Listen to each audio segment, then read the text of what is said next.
शादी की दूसरी रात ही हम हनीमून के लिए निकल गए। मैं बहुत खुश थी। अपने पति के साथ गुजारे वो खूबसूरत पल मुझे जैसा पति चाहिए था उससे भी बढ़कर पाया मैंने। जब तक हाथों की मेहंदी लगी थी मुझे राजकुमारी की तरह रखा गया। छोटा मोटा काम कर लिया करती थी। मेरी जेठानी की शादी को 6 साल हो चुके थे, लेकिन अभी तक उसकी गोद सुनी ही थी। जेठानी सभी से कम बात करती थी। कुछ 2-3 महीने गुजरे ही थे कि इस घर के नियम कायदे धीरे धीरे सामने आने लगे।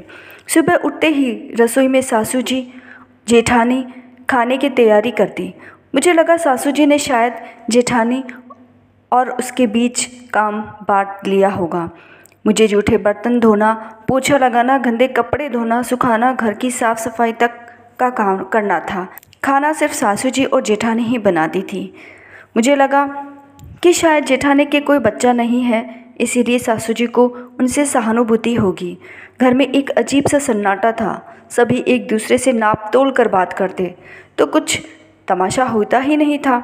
ऐसा लगता मानो किसी आश्रम में आ गई जहाँ कोई प्रवचन नहीं चलता। पूरे घर में सिर्फ मेरा पति ही था जो मुझे सामान्य इंसान लगता। मेरे साथ झगड़ता, प्यार करता, रूठने पर मनाता, हंसता, गुस्सा करता।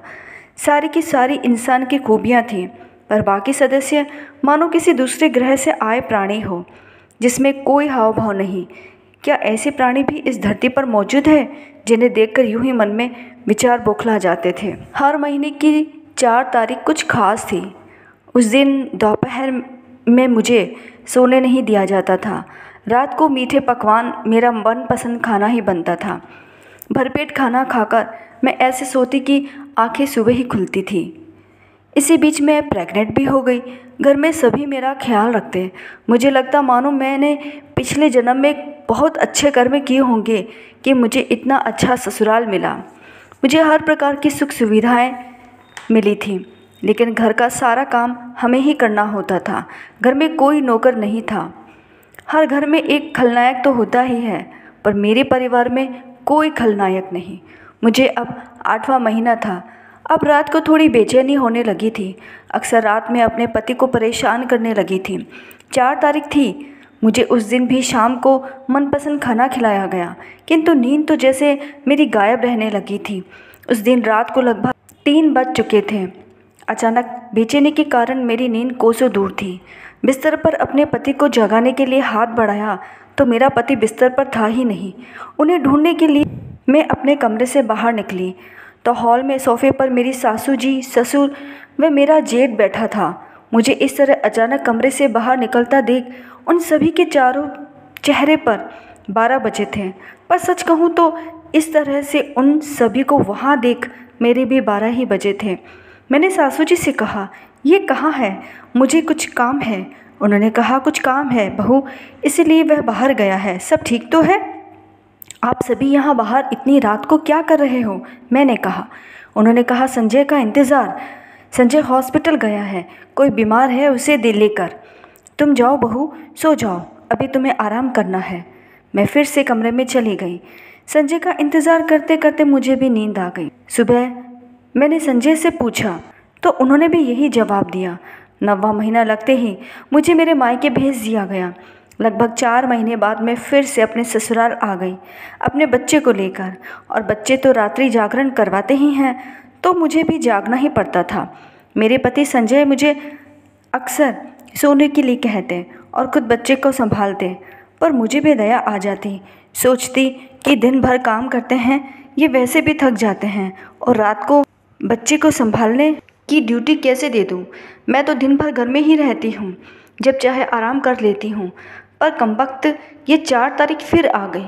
लगभग 2-3 बजे बच्चे की रोने की आवाज़ सुन मेरी नींद खुली तो पति जगे हुए ही थे। पति ने बच्चे को संभाला, लेकिन फिर सुबह 5 तारीख को मेरी 5 बजे नींद खुली। आज फिर मेरा पति बिस्तर पर नहीं था। मैंने सोचा, इतनी सुबह ये कहाँ चले गए? बच्चे को सुलाकर मैं कमरे से बाहर निकली तो देखा सास, ससुर और जेठ हॉल में बैठे हुए थे कि तभी जेठानी के कमरे का दरवाज़ा भी खुलता है। उसमें से जेठानी लाल सुर्ख रंग की बेस पहनने अपने कमरे से बाहर निकलती है और मेरे सास, ससुर व जेठ उसके पैरों में दंडवत प्रणाम करने लगते हैं। मैं देखकर आश्चर्यचकित थी कि थोड़ी ही देर में मेरा पति भी कमरे से निकलता है। पर मेरा पति जेठानी के कमरे से? मैंने आव देखा न ताव टूट पड़ी अपने पति पर। कहने लगी, ये क्या हो रहा है? तुम इस कमरे से बाहर निकल रहे हो, रात भर यहीं थे और आप सब इनकी चौकीदारी कर रहे हो। क्या चल रहा है? मेरे गुस्से को शांत करने की सभी नाकाम कोशिश कर रहे थे और मैं घर के सभी सदस्यों पर बरस रही थी। जैसे ही जेठानी पर उंगली उठाई तो मेरे पति का एक जोरदार तमाचा मेरे गाल पर था। सभी मुझे खामोशी से देख रहे थे, किसी के चेहरे पर कोई भाव नहीं था। गुस्से से मैं अपने कमरे में जाकर अपना बैग पैक करने लगी।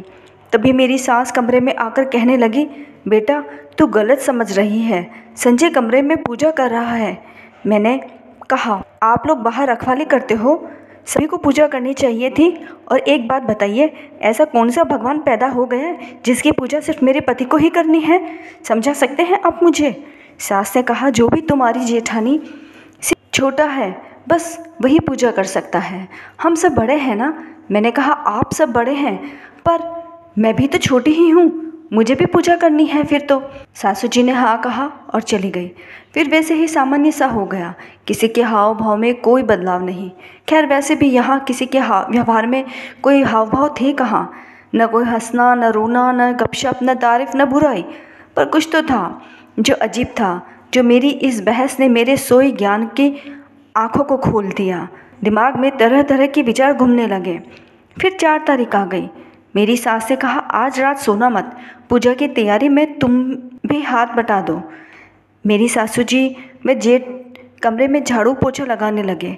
एक इंसान के बैठने जितना बड़ा पटिया रखा, उस पर लाल मखमल का कपड़ा रखा।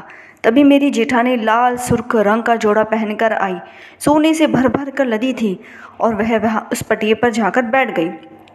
उसके सामने फल फूल, मिठाइयाँ, पूजा की सामग्री, धूप दीप सब ले जाकर रख दिया। पर मेरा पति कहीं दिखा नहीं। तो मैंने पूछा तो सासू जी ने कहा, नहा धोकर आ रहा है, अब तुम भी नहा धोकर आ जाओ। तभी मेरी जेठानी तेज आवाज़ में बोली, नहीं, ये इस पूजा में शामिल नहीं हो सकती, इसे भी बाहर रहना पड़ेगा। इसका बच्चा जागेगा तो ये भी उठकर चली जाएगी, पूजा भंग हो जाएगी। बच्ची बाहर जा। मेरी सास हाँ में सिर हिलाकर मेरा हाथ पकड़कर मुझे बाहर ले जाने लगी। उसे देखकर तो मुझे राधे माँ याद आने लगी, वही ढोंगी डांसर राधे माँ। क्षमा करो माँ, गलती हो गई, मेरी सास जेठानी से कहने लगी। तभी मेरा पति भी जल्दी जल्दी आया, कमरा अंदर से बंद किया और फिर राम जाने कौन सी पूजा करने लगे। मेरे सास ससुर व जेठ 4 बजे बाद से इंतज़ार करने लगे थे। पर आज तो मैंने भी इनके साथ शामिल होने का फ़ैसला कर रखा था। जब भी बच्चे की रोने की आवाज़ आती, मैं बच्चे को दूध पिलाकर सुलाकर फिर हॉल में आ जाती। दरवाजे से, कभी खिड़की से अंदर क्या हो रहा है उसे देखने की असफल कोशिश कर रही थी।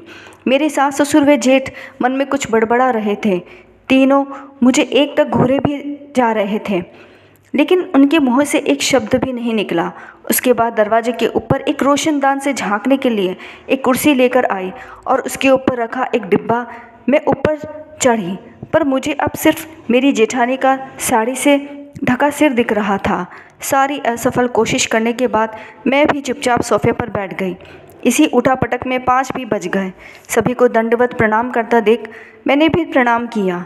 मेरी जेठानी मुझे ही लगातार देख रही थी, क्योंकि उसके दिमाग में मैंने थोड़ी हलचल पैदा कर दी थी। और क्यों न करूं, मेरी भी तो आंखें खोल दी थी उसने। 29 दिन थे मेरे पास कुछ तरकीब लगाने की। पर जेठानी के कमरे में हमेशा जेठ जेठानी रहते थे। कहीं जाते तो अपने कमरे का ताला लगाते। कमरे में जाकर कहीं छुप जाऊं ये तो सवाल ही नहीं था, पर मुझे हर हाल में जानना था कि इस कमरे में क्या होता है। फिर एक तरकीब आई। मैं नहीं, पर मेरा फ़ोन तो जा ही सकता है। 4 तारीख को पूजा का सामान रखने के बहाने में अपने फ़ोन को साइलेंट करके कैमरा ऑन करके रख दिया। मैं अपने कमरे में जाकर सो गई। सुबह जब सारी सामग्री हटा रहे थे तो मैंने अपना फ़ोन भी उठा लिया। कमरे में आकर रिकॉर्डिंग देखी तो कुछ भी खास नहीं था। मेरी जेठानी पटी पर सुबह तक बैठी थी और मेरे पति ने एक नोटों का बंडल पूजा की थाली में रखा। वहाँ एक और रुपए का बंडल था। आरती वगैरह करके हाथ जोड़कर बैठ गए, लेकिन उनका चेहरा दिखाई नहीं दे रहा था। पूजा के बाद जेठानी ने दोनों बंडल अपने पास रख दिए। मेरे पति ने दंडवत प्रणाम किया और फिर दरवाज़ा खोलने के लिए उठे। जब मेरी सास अपने कमरे में अकेली थी तो मैंने उन्हें थोड़ा सा वीडियो दिखाया और कहा, सासू जी, मैंने बहुत कुछ रिकॉर्ड कर लिया है, अब आप बताइए क्या सच्चाई है। मेरी बात सुनकर सासू जी फूट फूट कर रोने लगी। कहने लगी, क्या करूं बहू, हम मजबूर हैं। मेरा बड़ा बेटा पिता नहीं बन सकता, कमी हमारे बेटे में ही है, जिसके लिए तुम्हारी जेठानी ने हमारी कमज़ोरी भाप हमसे सब कुछ ऐंठ लिया। मेरे बेटे के इस राज को छुपाने के लिए वो हमारे पूरे महीने भर की कमाई ले लेती है। बस घर खर्च के लिए वो ही हमें थोड़े बहुत रुपए देती है। क्या इसमें मेरे पति भी मजबूर है? मैंने पूछा। उन्होंने कहा, नहीं, संजय को कुछ नहीं मालूम। बड़ी बहू होने के नाते बस वो उसके सम्मान के कारण अपने रुपए दे देता है, और पूजा बस वो हमारी ज़बरदस्ती करने के कारण करता है। मैंने पूछा, तो आगे कितने साल और झेलने का इरादा है?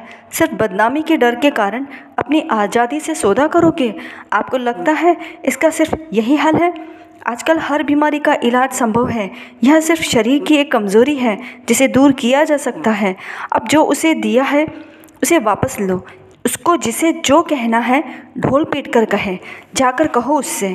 ढंग से रहती है तो ठीक, नहीं तो रफ़ा दफ़ा करो ऐसे ब्लैकमेलर को। जेठ जी बहुत अच्छे हैं, मैं उनकी शादी करवाने की ज़िम्मेदारी लेती हूँ, आप उनके इलाज की ज़िम्मेदारी लो, सब ठीक हो जाएगा। वैसे भी इस मोबाइल में कुछ भी ऐसा रिकॉर्ड नहीं हुआ है। मैं ऐसा कहकर चली गई।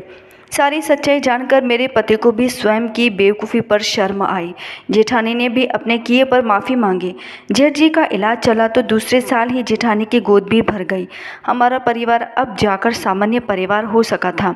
वो ही चुगली करना, लड़ना झगड़ना, तेरी मेरी करना, अब जाकर मुझे भी सुकून मिला था। यही तो परिवार है, लड़ झगड़ कर फिर एक साथ होना।